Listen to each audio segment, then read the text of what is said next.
there are a lot of myths around EQ. Yeah. Can we talk around, let's say, one or two of these myths Yeah. that you'd like to debunk today? Yeah. So there are two that I hear over and over and over again.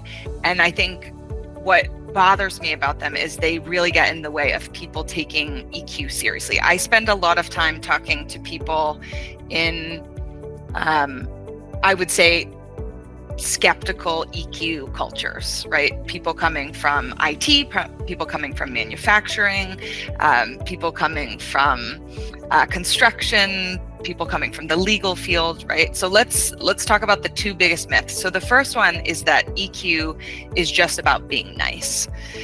To be totally honest, this one drives me a little bit nuts because I think it just oversimplifies what EQ is really about. Because being nice is not necessarily a problem. I don't have a problem if you like being nice. That means you're pleasant to work with. But that is probably one of 100 steps of EQ. EQ goes way past being nice, and it's not about people pleasing or not holding people accountable for their work or their behavior.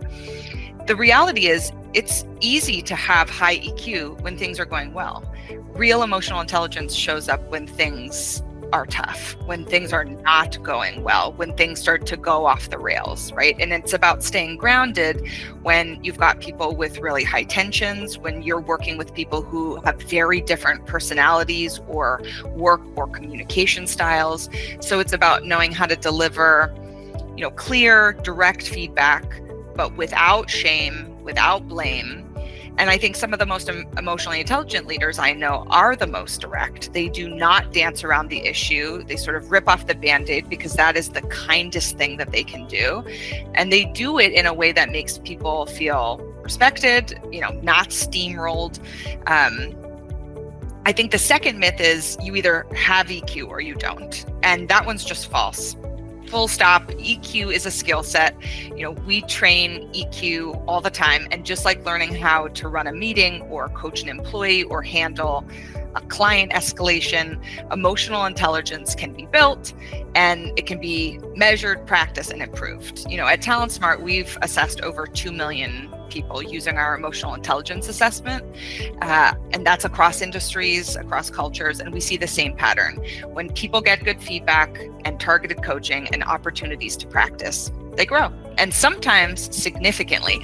I'll never forget, I was doing some coaching with a frontline supervisor in IT services who started out with what I would sort of describe as a command and control style, very task focused, not interested really in his emotions or other people's, very quick to react under pressure, and took an assessment, went through a program, and we started doing some coaching afterwards. And over the course of just a few months after engaging in development, his team started to describe him as things like calm and responsive, and I would say even collaborative. And that wasn't because his personality changed overnight. He was the same person, still task focused, still somebody who wasn't naturally sort of set up to recognize emotions, but he practiced, right? And so he was able to improve that for himself, which changed his experience at work and also changed the experience of his team. So I think a very good point that EQ can be learned. It could be built. I think this is a big myth. Like we say, behaviors take a lot of time. Obviously, you need to practice, you need to build habits, but it can change. So I think that's a great learning for people who are working on it.